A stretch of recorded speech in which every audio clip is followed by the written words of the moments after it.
Hello and welcome to Senior Solutions, where we bring you topics affecting seniors and their loved ones. I'm your host, Mindy Fellenton, and I'm joined today by Dr. Jen Wolfe. She is a senior care pharmacist, and she's going to be talking with us today about the importance of monitoring medications and looking at maybe being over-medicated, or maybe there are medicines that shouldn't be taken with certain kinds of foods and things like that. And I'm very excited to have you here today, Dr. Jen, because I have an aging mom, and I certainly know a lot of people who I see their little pill boxes and you start to wonder. So can you share with us, and welcome. Yes, thank you so much for having me. It's a pleasure to be here. Can you share with our audience a little bit about your background and how you came to kind of specialize or focus on senior care pharmacy? Sure. For about 10 years, I worked sort of on the retail community side of pharmacy, where I saw a lot of patients, a lot of older patients that would come through just getting an absorbent amount of medication and asking a lot of questions, and having one doctor here, one doctor there prescribing multiple things, and they're not coordinating with each other. So I was sort of the center of everything pretty much. I was the only one who knew exactly what they were taking, the only healthcare professional in their lives. So I had always, that just kind of became a passion of mine, and most senior care pharmacists work in the long-term care facilities, and that's sort of like, for lack of a better term, more towards the end. What about prevention? Like, what can we do to prevent these medication problems that lead to hospital visits and a drastic change in our quality of life from happening? So that's how I got started. Can you give some examples and people who you have helped who have either been diagnosed, or not diagnosed, but prescribed medications from various different sources that could have been problematic for them, and how you intervened? Absolutely. I have definitely seen, I do home visits. I see all my patients in their home, and I had a patient who had a stroke and a heart attack within several months of each other in 2016, and he had, at the time I started working with him, he had seen 5 cardiologists. He had one say to him that, you've only got 5 minutes. I've only got 5 minutes. And so what had happened over the course of being discharged from the hospital and seeing subsequent physicians, he was on blood pressure medications that were really not appropriate. And so he was getting really tired during the day, and he also had diabetes, so a lot of those medicines can sort of mask the signs of diabetes. So that was one, really thing that was really important, because he was having to take a nap during the middle of the day. So this was definitely a change that needed to occur, especially since it would help prevent future heart attacks and strokes from happening. And he was not on a good regimen for that. And so had you not stepped in and reviewed the medication, it sounds like it really could have been. Not only is his daily, life impacted, but yes, he could have easily had another stroke. Statistically, can you give me a sense of what the average number of medications that someone, say, 65 and older is taking?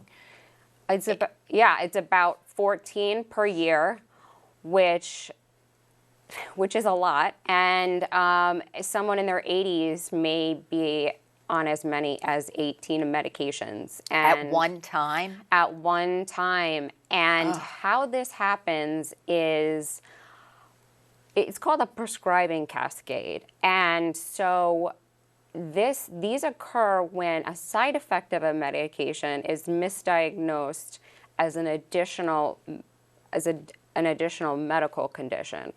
So, for example, if somebody says, like, say somebody started like Wellbutrin, for depression and anxiety, there's a big side effect of insomnia that a lot of people experience, and in a population that already has issues with sleep, you really want to kind of take that medication in the morning. But a lot of times it just says on the bottle, take one a day. And say you were taking it in the evening and you go to the doctor and you complain of, hey, I can't sleep. So then the doctor says, well, let's give you a sleeping pill then. I would see this all the time when I worked in a pharmacy. And so now when you go to the bathroom in the middle of the night and you get up, you're more likely to fall, possibly break a bone, all because the medication itself wasn't looked at, and you could have just been taking it earlier in the day and avoided all that. So that's an example I like to give. So when you are meeting with these individuals, like in their homes or whatever setting it is, then do you also act as their advocate to help them to have the conversation with their treating physicians as far as looking at the medications? Yes. So I really want to empower patients to be an advocate for their own health, because nobody is going to care more about your health than you are. So it's important that if something doesn't feel right, it's probably not right. Trust your gut. In the healthcare world today, doctors are having to see more patients in order to make up for some of the lost compensation with Medicare. But so they're booked. They're booked. They've got to see a lot of patients through no fault of their own, and they just don't have the time that they used to spend with patients anymore. So one of the things that I encourage patients to do, and I have a template that I give to them, and I can also get it from my website, is I call it a pre-appointment questionnaire. And so it's a place where you can fill out, the questions that you have for the doctor, things that are bothering you, things that you want to talk about. And then so when you get there, if you get it to the doctor ahead of time, then I have like another template where I just give to them, and they just can write the answers to the questions, so they can help streamline the conversation and not get bogged down in what the doctor is telling them, and they remember, hey, I need to speak up. If something's bothering you, I'm telling you, make sure you follow through on that, because mistakes happen. Mm-hmm. Now, do you also, though, if requested by your patient, would you or do you accompany them in any of these at the doctor's visits, or is that something you don't get involved at that level? That's not something that I do. If they requested it, absolutely, but that's not something I normally do. But I do, if, for instance, I have a client that's hospitalized,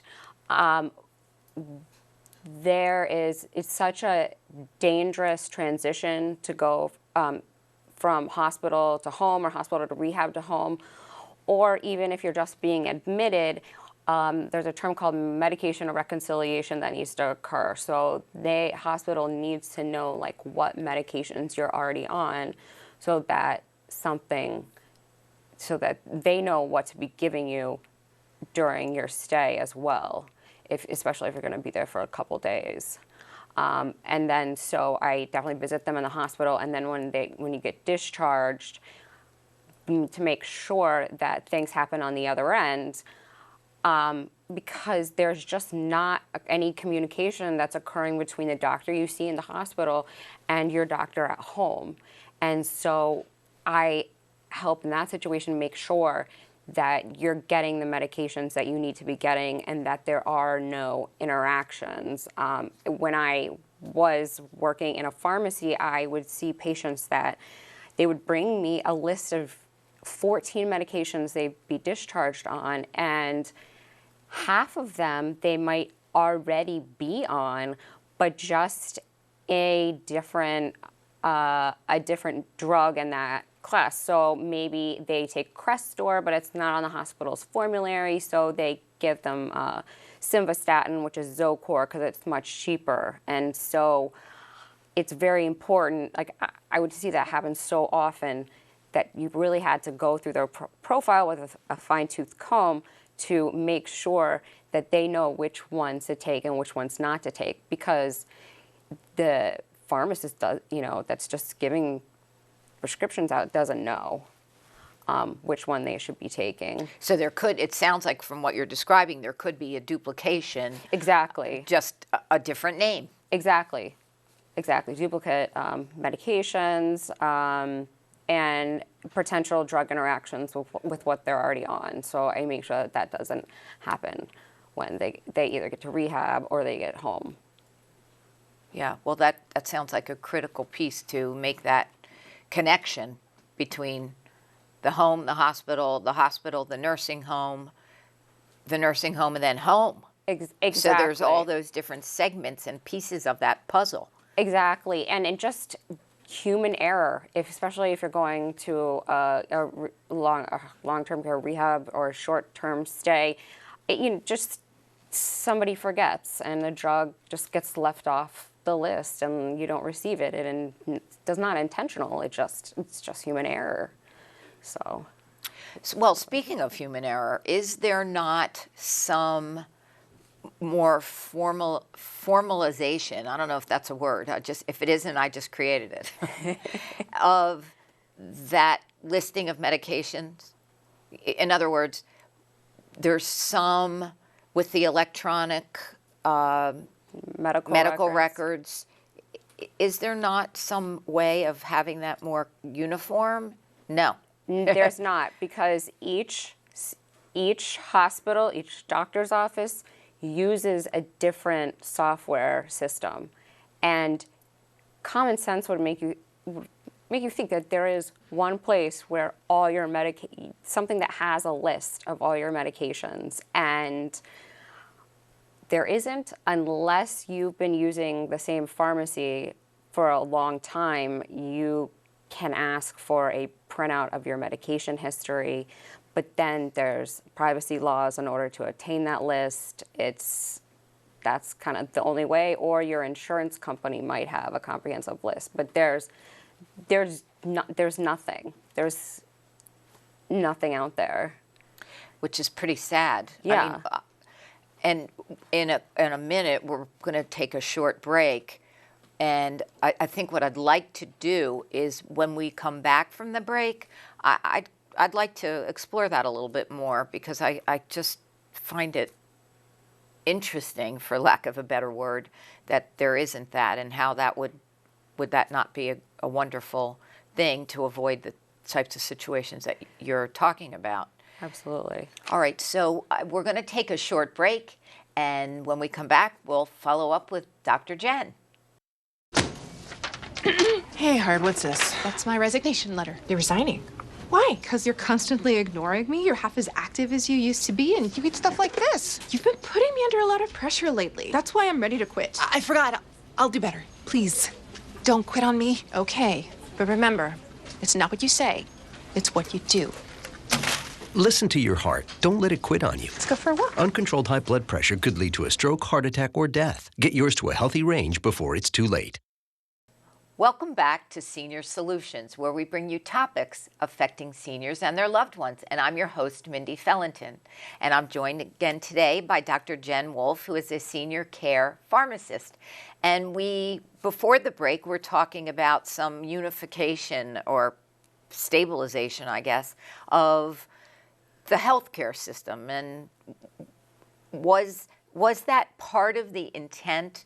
Do you know initially when the electronic medical records was implemented that there would be a way for people to have a place where all of their records would be accessible to all of their levels of doctors and specialists?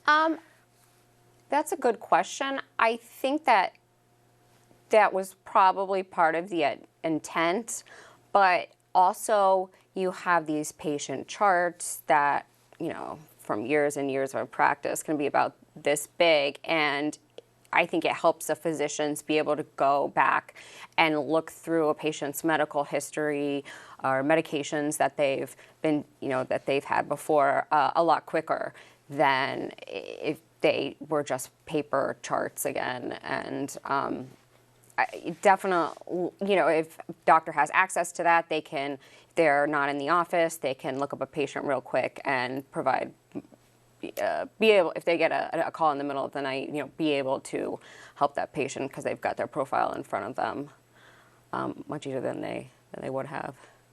So, well, which brings to my mind HIPAA and how HIPAA would, I guess, kind of weave into that. Would HIPAA affect the ability to implement that kind of a plan, or is that something that would not be affected by HIPAA, to have a system that would lay out everything? That's also a good question. I think HIPAA would probably have to be involved, but then again, each person that works on something like that only gets to know as much as that they need in order to do their job. So that is a great question that I would like to know more of the answer to. Why isn't there, this database? I think that the state of Maryland is working on something called, I believe it's called CRISP. Don't quote me on that. Okay, I won't. But it's still, would have to have so many doctors to participate in it and use the system, and what are the financial implications? I have no idea. Yeah. Okay. I was just curious. Okay. Curious minds. So could you share with us a little bit about what aging what that plays in the role of medication and issues relative to medications? Yep, sure. So as we get older, so the body gets rid of medications through your liver and kidneys. And as we get older, our liver and kidney function decline just naturally. And that means that you have more drug in your body, and it's more likely to suffer the side effects of these medications, or they will intensify as opposed to somebody who's, in their 30s. They'd be much more intense. And so seniors need to have a lower dose of medication. So, I've seen when I was in community pharmacy, this happened, especially with antibiotics. Just some physicians just forget to give a lower dose. So that is really important, a really important point there. Mm-hmm. Go ahead. Well, it prompted me when you were talking about liver and kidney function, just relative to someone who I know who, it's kind of based on what you're saying with the kidney, that she has one kidney, for example, and she needs to take Coumadin. So it was recommended that she take Eliquis, but then there was a part of that maybe she can't because of the kidney function. Kind of what you're saying. Exactly. And so there's interplay there. Yeah, so that's a whole nother issue, having one kidney in itself. So you definitely, if it's a medication that is metabolized mostly by the kidneys, definitely need a dose reduction there. Other changes that happen are we don't have as much body fat. Yay. And There's a bright part to that. so some drugs, that their whole bioavailability is dependent on the amount of fat in your body, and so when that changes, you can also have higher levels of those medications in the body too.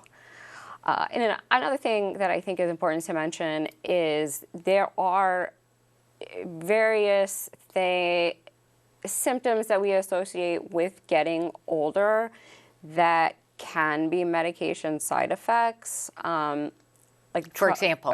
For example, trouble with vision. It's not necessarily a decline. It could be a medication. Really?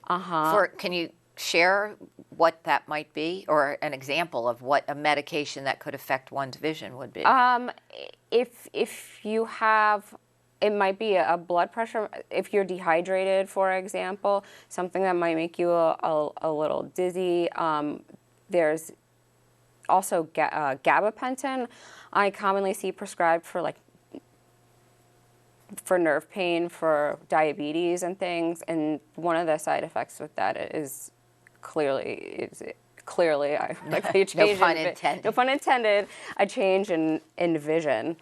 Also, some central nervous system medications, like for anxiety, or even I want to talk about Benadryl too.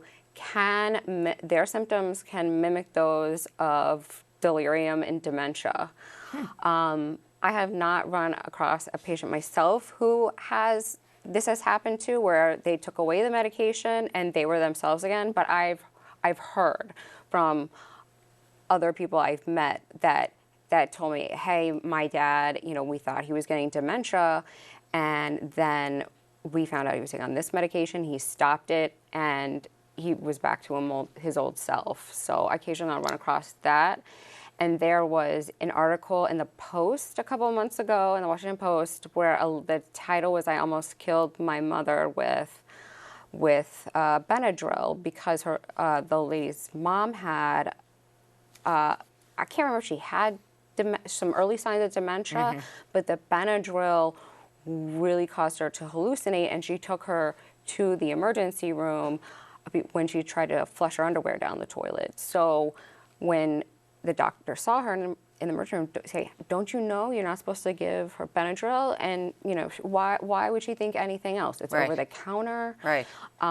It's been around for a long time, and so that was, an excellent piece that she wrote. I think it's very helpful, because I run into a lot of patients who will take Benadryl for sleep, or for allergies, and are just so groggy, and it changes their mental status. So interesting. Definitely be careful. And so that being said, needless to say, it's not just prescribed medications. It's all of the over-the-counter medications, many of which used to be prescriptions. Exactly. And Benadryl in particular, there's a lot of seniors take Advil PM, Tylenol PM, and also a newer drug, ZQuil, it's advertised just for sleep. They all contain Benadryl. It's just sort of masked under this other sort of marketing. And so you have to really look at the ingredients in the medication that you're taking. And diphenhydramine is what's in Benadryl that makes it so dangerous. So definitely be aware of that ingredient. What is it again? Diphenhydramine. So I can... DIPHEN. Putting me on the spot here. Well, I don't mean to. Okay, it's a long word. Okay. But you can always, if you're at a grocery store or in a pharmacy, then ask the pharmacist. And if you see that, that could be problematic. Right, exactly. Yeah, good to know. Yeah. I mean, I did not realize that the Advil PM and the Tylenol PM contained that either. So, oh boy, yeah, we really need someone like you to advocate and look out for what you're taking, and the interactions are it's frightening. Yeah, exactly. So when I work with patients, I visit them in their home. I do that for a number of reasons. I like to, it helps me, see if they're really taking their medicines like they're supposed to. So they might say, oh, I take this every day. Meanwhile, the bottle says they haven't refilled it since January and it's September, and I'm Disconnect. Yes, exactly. There's a disconnect there. I can look around for any potential fall hazards as well. And I think that patients in their own, it's more convenient for them, but they're in their own home and it's a place where they're more comfortable, and I think it helps them be more engaged. And so I talk with them about, what is it that's bothering you, that's affecting your daily quality of life, because their medication problems, like side effects, drug interactions, things that are too expensive, they don't have to happen. And so I talk about what is going on with them, and a lot of times it is, there's a quote that says, any symptom in an older individual should be considered a medication side effect until proven otherwise. So a lot of times they are medication-related problems, and I